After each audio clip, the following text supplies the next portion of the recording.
Thanos, let's kick it off with you because you're, probably one of the toughest and most volatile jobs at the moment looking at effects. And when you look at central banks, how should they look at inflation expectations? It all has to do with oil. And unless there's something dramatic that happens, the trend looks like it will continue going downwards. Yes, indeed. Actually, the drop in oil prices is supposed to be good news. It's a positive supply shock after all. But what we see in practice, the negative implications of the sharp drop in oil prices are immediate, and potential positive implications are more in the medium term. And particularly given that we're in an economy with very persistently low inflation, this is affecting central bank behavior. What makes it different compared to the past is that the Fed has stopped QE, has started hiking rates. So if inflation remains low in the US, if data remain weak, it is very difficult for them to go back. It will take more negative news for the Fed to admit that the December hike was a mistake, and going back into QE is something very, very difficult. That seems yes, we don't what markets it. took, when we had that Fed statement on Wednesday night, it seems that, look, March is going to be very difficult because of this global uncertainty. I think the Fed was as dovish as the market was expecting. They keep March open, but unless the US data improves substantially ahead, it is very hard for them to do something in March. Yeah. We believe they will wait for the first half of the year and then decide. The market has pushed the first rate hike to the end of this year, so much further. So for now, they will be on hold.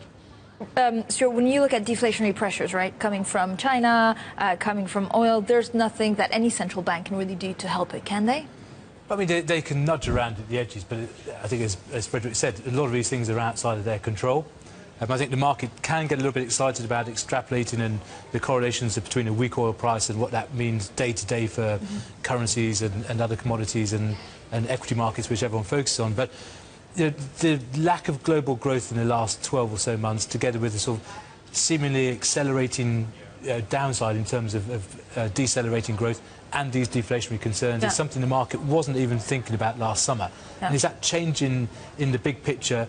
And almost a sort of recognition that, as Frederick said, risk premiums are far too tight. Markets are overvalued, and central banks are nudging around. They don't have big bullets. This is beginning to get priced in. There's one more dynamic which I think is really important, is basically dollar liquidity has got much, much tighter than people realised. So when you add all this up, this is quite a negative cocktail for asset prices. I mean, it's interesting. So, I mean, I basically think that where consensus were in the back of last year, it looked something like this, is that the US looks fine, labour market looks good, China's a bit of a worry, but we know about that, and but we ultimately think that we're late cycle, so the risks are not necessarily in 2016, but it will be in 2017. So on the back of that, I'm going to sit in overweight equities, and I'm going to plan to sell those equities in June. And you know what? That sounds like a wonderful plan, but the problem with that is that then there's people like me who kind of scuttle that, right? Who kind of understand that that's the consensus view. They will be planning to sell in June. I will sell now, right? Okay.